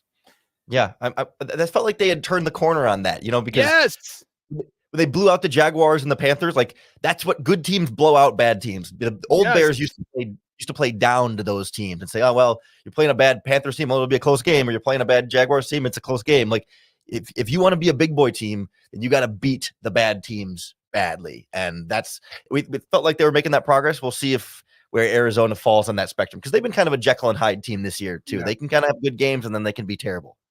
Yeah, and I agree. I like that. I like the fact that the big boy teams beat up the little punks, and that's what they did, and I loved it. So hopefully we get another 5 offensive touchdown game. Okay, that'd be dope. That'd be really good. Hey, Lorin, great stuff, buddy. I appreciate your time. Do me a huge favor, though. Let everybody know where they can find you and your work online. Of course. Appreciate you having me on every time. It's always a pleasure. You can follow me on Twitter at CoxSports1, and you can catch me on the Locked On Bears podcast 5 days a week on YouTube or wherever you get your podcasts. Great stuff, buddy. We'll be in touch soon, man. Thanks, and bear down. All right, thanks. Have a good one. Guys, that's Lorin Cox from the Locked On Bears podcast, talking Bears football with your guy. We're going to take a quick break, and then we're going to finish up with Bears content, Bears talk on the other side of the break, so don't go anywhere, folks. Because I'm getting a little pissy right now. I'm getting a little pissy. You might have a little get off my lawn, a smaller get off my lawn Shawn segment right now, because I'm getting a little pissy. So keep it locked right here. Shawn and Maya in the morning on Sports Zone Chicago. Hey, it's your boy, the SuperBack, Shawn Sierra, and be sure to follow Sports Zone Chicago on all social media platforms, on Facebook, Instagram, and our Roku channel. You can find us at Sports Zone Chicago, and on Twitter, we are at Sports Zone Shy. Also, be sure to download our mobile app so you can take Sports Zone Chicago with you on the go. Time out. How are you feeling right now? Happy? Excited? Angry? Overwhelmed? One of the best things you can do for your mind health is to name what you're feeling. It can sharpen your awareness and help you talk about your feelings with someone you trust. Here are 3 questions to ask yourself. Where are your thoughts right now? In the past, the present, the future? Do you notice any sensations in your body? Is your heart beating fast? Is there a flutter in your stomach? Or are you fully relaxed? What do you need right now? Time with others? Time to yourself? Remember, there's power in this awareness. So find ways to identify what you're feeling today.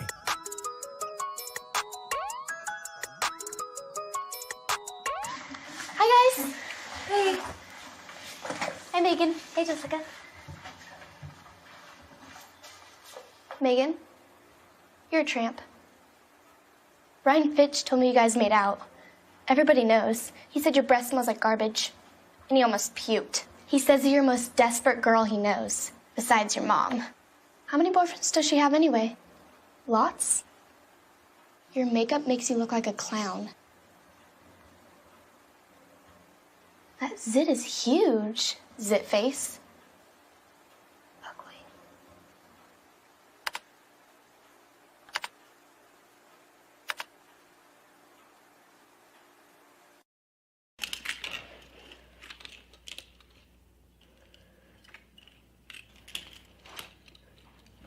Hey, bud, what you doing? I'm playing with cars.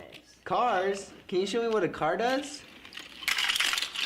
Whoa, whoa, whoa, whoa, whoa. Hold on a second. First of all, this is a school zone. So you need to put down your cell phone, stop texting, and let's get to driving. Now you're coming up to a stop sign, right? You need to slow down and stop before you hit that Y line. I want you to look left, right, left. You don't want to get hit by a car going on your left, and to your right to make sure you don't get sideswiped by a guy coming from your right. You're coming, and you see a crosswalk. You better slow your horses down, because the #1 rule of driving is always yield to pedestrians. Now stop, pull over, and you are done driving. Gosh, what do they teach you kids in school nowadays?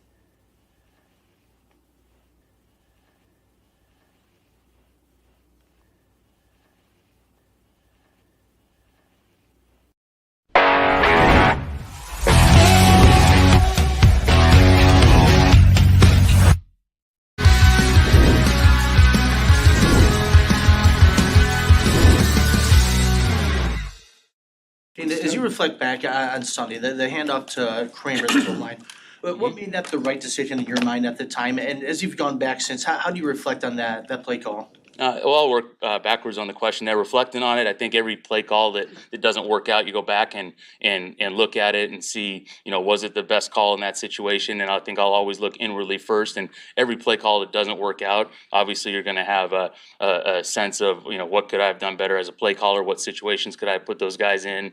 But I also, going back to the play, I have all the confidence in the world in all of our players. And I think something that we've repped and worked on came up in the moment as a 3rd and 1 call there. It didn't work out, but what I was most proud about was seeing then our defense go get a 3 and out. Our offense comes over to the sideline. Everyone's eyes are up. Everyone's communicating, and they're ready to attack the next drive and have a chance to score on that next drive as well. Welcome back to Shawn and Maya in the morning on Sports Zone Chicago. Those clips courtesy that clip courtesy of the Chicago Bears. Shane Waldron. All right, and yeah. He was asked, the follow-up question to that was, would you run it again? And he said, yeah, I feel confident enough. I was like, this is where fans get testy and frustrated with shit like that. All right, because it wasn't a good play. And you can, it's okay to admit you had made a mistake. It's okay. All right, I think fans and Bears fans would appreciate you more and say, hey, yeah, you know what, we'll probably do something different. Hindsight's 2020. If I had to do it over, this is what I would do. It's okay to not be right all the time. Okay, and I think that excuse me, the media at Hallis Hall and obviously the fan base, they hear that and they're like, and they get frustrated because of the arrogance that you're displaying.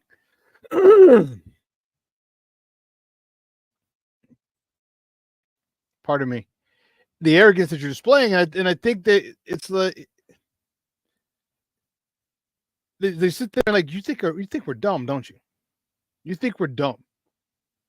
Like, that was a stupid call. Just admit it. And I think that's where a lot of the vitriol is coming from, is your refusal. You're wrong. You just won't admit it. Well, it wasn't my fault. Isn't that my, And then the coach talk. you know, when they asked him, he's like, well, yeah, we repped it and I felt confident. We repped it, I felt confident. We repped it, I felt confident. Okay, you could have felt confident, but I'm sure there are other plays you feel confident in as you didn't want to run at that particular point. It's okay. But he's taking his cue from Flus. Look, here's another thing. Listen to Coach Eberflus the other day. In terms of the Washington, conversation in terms of what going back to that, I've talked with Tyreek. Him and I had a great conversation, and again, I'll keep it there with him and I. We had a after action report, like we always do when we assess the game. Things we did well, things we need to improve on, and then working from that and how we're going to improve those things. Every single week we do that, and we had that part of our Monday meeting, and talking to the guys through Tuesday. And again, it's all about accountability and execution, and that starts with me. And the game didn't finish the way we wanted it to, and again, that starts with me. And we hold each other accountable that way. But again, we'll have answer for those things, and that's why we do the after action report. So that part, I don't know why I didn't hear that part yesterday. That clip courtesy of the Chicago Bears as well. How about you say that at the beginning? That was me. That's my fault. I didn't get him ready enough. I didn't have him this. I didn't have him that. I didn't do that. Why? Why did it take until Thursday for you to come and say that?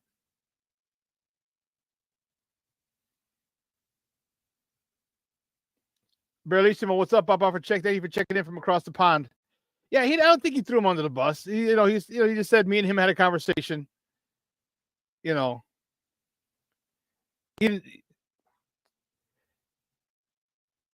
I personally would just like if he benches Tyreek. But again, my guy PLR said, how can you bench Tyreek if you don't hold yourself accountable? 13 yards do matter. Imagine if that happened 13 yards, because that landed right around the 2-yard line-ish, all right, before it got tipped. All right, it got tipped at the 2-yard line. If that was 13 yards back, we're looking at around the 14, 15-yard line. And there's a lot of shit that can happen. You still got to get 12, 13 yards to get into the end zone. And we know, as we saw, who was it? Wasn't DJ Moore. It was, I can't remember. They caught it. It was against the Patriots, I want to say. And couldn't get in the end zone. Or was it Washington Patriots? Was it DJ Moore last year? Caught it on the goal line and couldn't get it in. Literally caught it on the 1. So there's a lot of his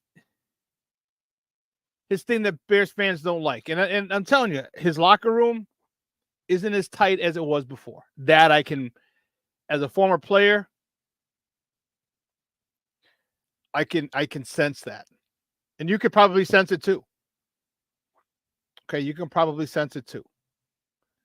All right, this is, again, another situation where his in-game decisions are coming into question, and rightfully so. Why not the timeout? Why not? Why not get people on the sideline to prevent them from getting the ball out of bounds? And you're 70 yards away. Is someone going to run 70 yards for a touchdown? No. TJ Edwards, what were you doing? Like, this is why you have the timeout. Like, okay, if you're a spy, cool. If the running back stays and the blocker doesn't go out, blitz. As a defensive coordinator, what I would have done, I'm bringing a house. I'm bringing 5 people, maybe 6. Maybe 6. You're 60 yards away, 70 yards away. Oh, sorry. What's 70 minus 13? You're 57 yards away. All right. Oh, you're 70 prior. I'm stopping it now. Even 57. I'm stopping at nonsense. Why? Because a Hail Mary can't happen unless the receivers are down in the end zone. A Hail Mary can't happen unless the receivers are down in the end zone. So you bring 5 people, 6 people All right, so now you got 5 back. That's basically one-on-one. You only have 5 receivers go out. You only have 5 receivers. You got 5 linemen and a quarterback. That's 6. 5 other people can go out. And if you decide, and if you leave a running back in to pick up a guy, then there's only 4 receivers.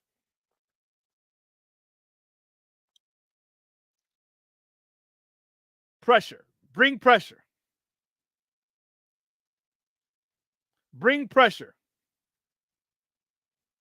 Bring pressure, because you know what's going to happen? He's going to be forced to run. There's going to be a lot of things happening where he can't sit back and step up. It's going to be a lot of one-on-ones, and you're probably going to overload. You bring 6 people, whew, there's no way. No way. You bring 6 people and run a stunt as well, there's no way that the receivers have enough time to get down there for him to throw it. None. If he starts running, trust me, that's 60 yards away that he's got to score. You'll see shit. You'll see him running like, oh, boom, and they turn around and run or attack the ball. So very frustrating.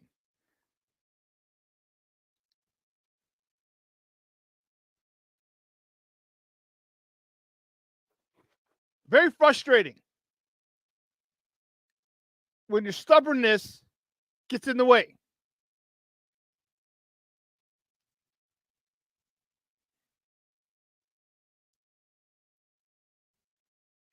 Kevin Scott says Eric Washington would have called for the pressure. I think he might have. For all we know, he did. Maybe he did say, hey, coach, let's bring some pressure on him. And maybe Eberflus vetoed him.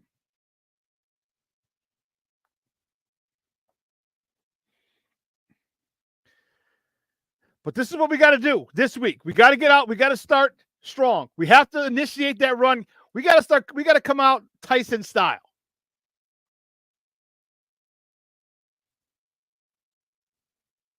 We've got to come out, punch people in the mouth. We got to come out with this run game and let them know, listen, it's going to be a long-ass day in the desert. The run game's got to get established. We got a combo block, get to the second level, get DeAndre Swift up there, get Roshan Johnson in there. Khalil Herbert, I don't even know if he's traveling. My, how he's fallen. And it's nothing that he did. But you have the 27th ranked defense. Pass rush is down at the bottom.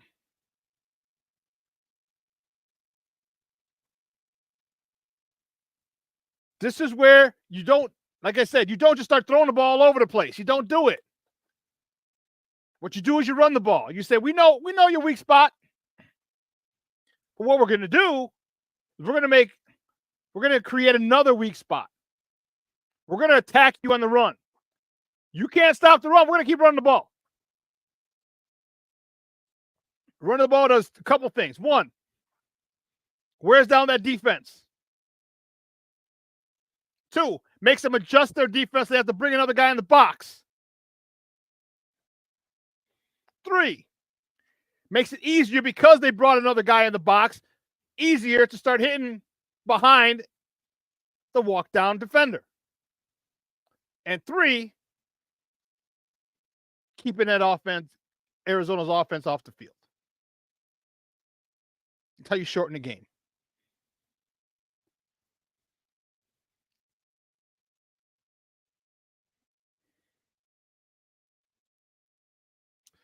Yes, true. Verissimo. This is a fun fact. If the Bears win in Arizona on Sunday, it will be 2 firsts for Eberflus. The first will be an away win on a Sunday, and an away win against a team 500 or better. They're 0-17. Yeah, not really a fun fact. It's a fact. I don't know how fun that is, but it's a fact. Oh, man. But I'm excited. I want to see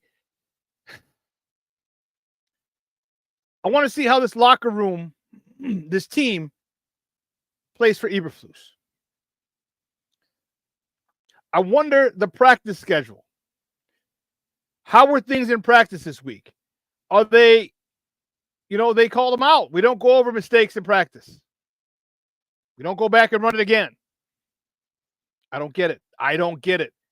There are plenty of times in practice when I was in DC, we ran through so many different things. Like, no, and sometimes we didn't get to all of it.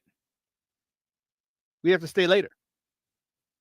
I know you got CBA rules and amount you practice, but man, if they're not getting it done right, they're not getting it done right. You got to sit there and you got to get it done. You got to get it done. And I think you should at least allow an extra period, a 5-minute period, so say, I don't know how long they can practice. All this is collectively bargained. But whatever the fact is, say you practice an hour and a half. Okay. If everything is perfect, and they usually break it in periods, it's usually how teams do it. That's how we did it in college when I coached. Your practice, if everything goes perfect, gets done in an hour and 25 minutes. Okay? If everything's done perfect, an hour and 25 minutes. 5 minutes before, you give yourself that extra 5 minutes in case you need to go over things, in case you need to walk through things again, in case someone didn't get it. And then my question is, what's conditioning like? Do they even condition? From my understanding, it's no. All of us who played football, you remember after practice, get on the line. I'll be on the sideline. We have 4 groups: O-line, D-line, wide receivers, wide receivers, DBs, running backs, tight ends, linebackers. You 4, let's go. Half gassers or gas, whatever we're running. Where's the conditioning? They've got to do a better job of practice. They've got to do a better job of taking care of the details. Remember, if you take care of the small things, there are no big things.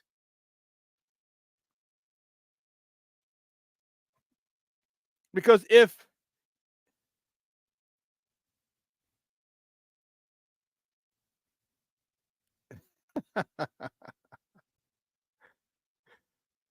you say this deadpan face, this is hilarious. Ben Bellissimo says, Shawn, as a Bears fan in England, when I'm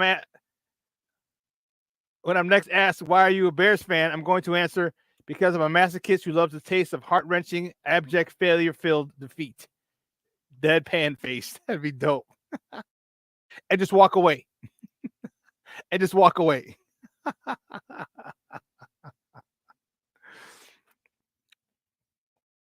But the problem with a lot of this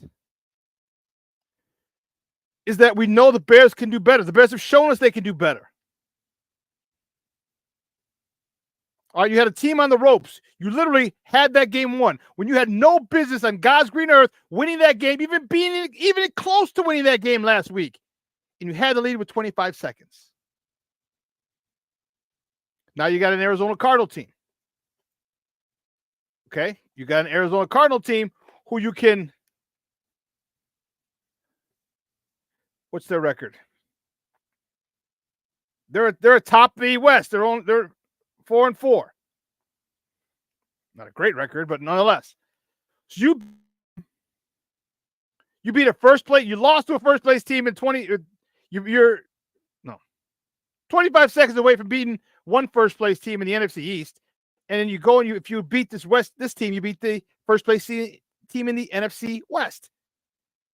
You got to beat the South and the Central. But I digress.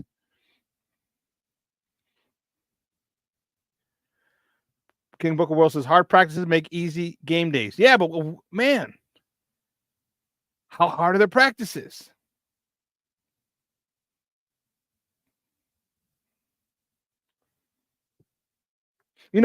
For a guy who says we got to get on, everything's done at practice, how hard are the practices?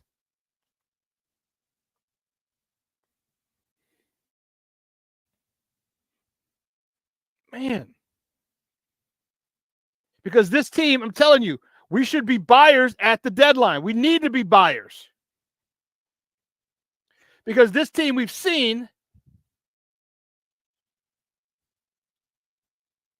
can make some noise. If this offense gets in rhythm,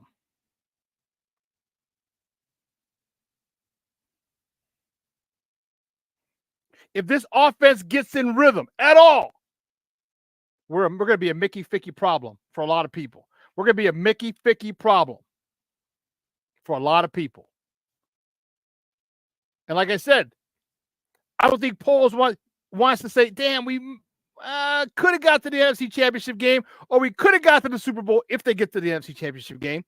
But we didn't have enough pressure on the quarterback. We didn't have enough. We didn't have this. We didn't have that. One player away. No. When things, you don't know how things are going to play out upcoming years. So when there's a chance to go for it, you go for it. Because looking at, see my newspaper. Looking at this, okay, who am I worried about in the NFC? Washington 6-2, we had them. Didn't play very well. Philly's 5-2. Okay. Atlanta's 5-3. Tampa's 4-4. Detroit 6-1. Shit, our division. Detroit 6-1. Green Bay 6-2. Minnesota 5-2. Arizona's 4-4. Arizona, San Fran, and Seattle all 4-4. All teams we play. I'm scared of anybody. I ain't scared of anybody in our division.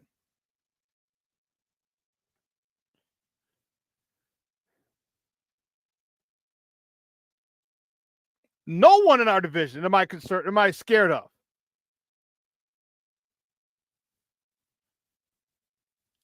You know, I think we can. We get in playoffs. Anything can happen coming out of the NFC. And if you get to the NFC Championship game, you don't want to miss a shot to go to the Super Bowl because of one area of deficiency, which is why I say we're going to be buyers at the deadline.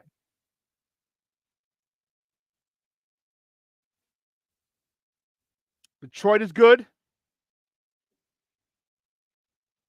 Green Bay is good. Minnesota's good.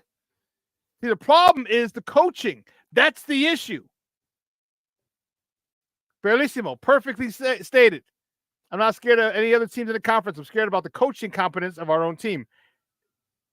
I couldn't have put it better myself, my friend. Couldn't have put it better myself. That's what we're worried about. And that's the thing that Ryan Poles has to deal with. Like, man, I could go get another stud. Because I'm telling you, here's my thought. Do what you got to do to go get Myles Garrett. Do what you got to do. Okay? He's on a contract through 26. So you got 2 more years with him. That's right when our Super Bowl window should be opening. What if it opens this year? What if we're playing the Philadelphia Eagles and Jalen Hurts gets injured? And I'm not wishing that. I'm just saying, what if he does? Because what if that happens? And now they don't have a quarterback. A key player can get injured at any time, and that changes the complexion of a game or a season. You don't believe me? Ask Tua and the Dolphins. But what they got to do is handle the task at hand, and that's the Arizona Cardinals. And what I hope has happened is this, is that they've given this team the proper respect that they deserve, because they didn't give Washington the proper respect they deserved, and Washington was the first place team.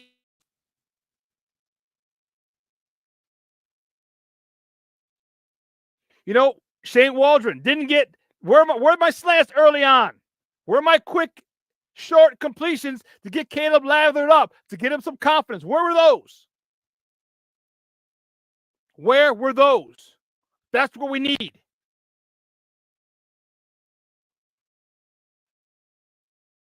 Get him going. Hand that ball off. You tell the offensive line, look, we're running the goddamn ball 35 times a day. Do you understand? 35 times. Get your big boy pants on and let's go. Impose your will on this team that sucks. I'm not going to have you backing up all the time. I'm going to have you go forward all the time.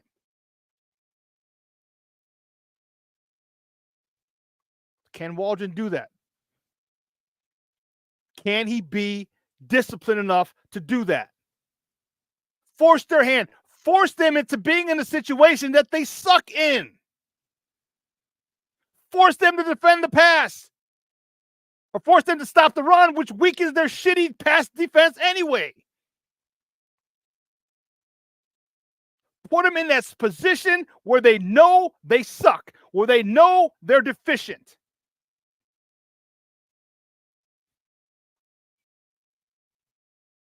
Because if you can't stop that run, that's a slow, painful death that wears out the defense, keeps the offense on the there, keeps Arizona's offense on the sideline, but also not in sync because you're on the sideline so long. Give me a couple of 8, 9, 10, 12 play drives. 6 minutes, 8 minutes, 10-minute drives.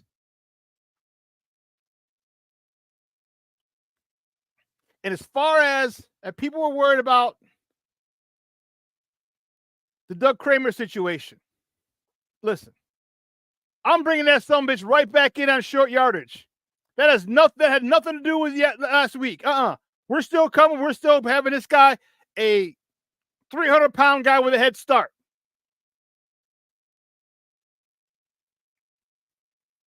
That's what we're doing. He ain't getting the ball, but he's coming to wreck some shop. You put that in the defense's mind. I mean, they know he's not going to catch. He's not going to get the ball, so they figure. But it's a tone. It's a mindset. It's a mentality.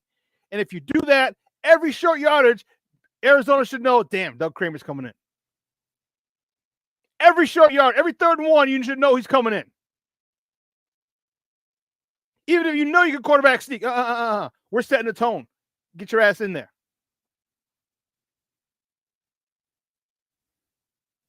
Both sides. Run it to both sides. That's the thing. They're always running to the right. Run to the left this time.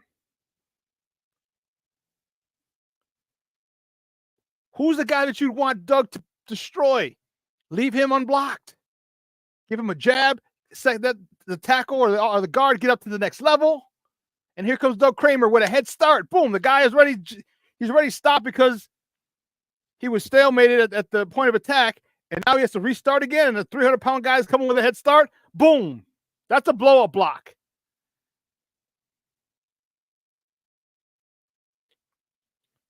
Let's put these guys. You see how simple it is to put guys in position, right? I'm telling you what to do. You see how simple it is to put your players in position if you know football. And if you don't let your ego get in the way.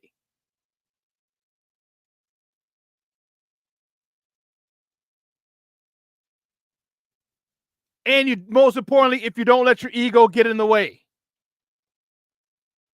Football is not hard. You just make it hard because you want it. You want to. Why? I don't know. But we'll see.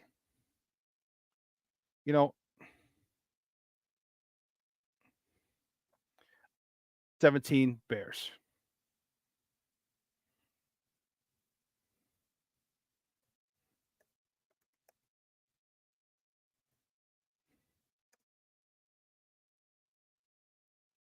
(28-17) Bears. Well, listen, 2 hours is coming and going. I want to thank my guest, Frank Arriaga from CBS. I got it. WBM Network down in Dallas talking baseball with us and what we're getting with Will Venable. I want to thank my guy, Paul Richardson, PLR from Phoenix, talking with us about Bears, Cardinals.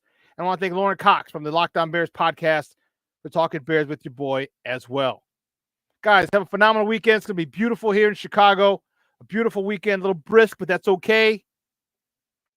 All right, it's okay. It's okay. Reload it. All right, 55 today, 61 tomorrow, 65 and rainy on Sunday. That's okay. That's fine. Get out there, enjoy the weather before Sunday. Spend time with your loved ones, your family, your friends, your loved ones.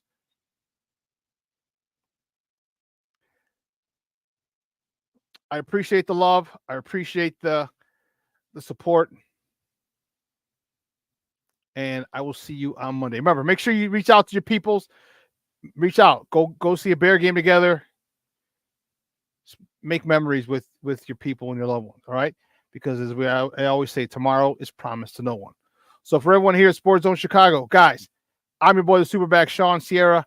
Have a phenomenal weekend. This will be replayed at 6, 12:15. We're gonna have Sid and Lakina, and 2. I'll be on here again with the Bears Den. All right. So for everyone here at Sports Zone Chicago, I'm your boy, the Superback. I am out.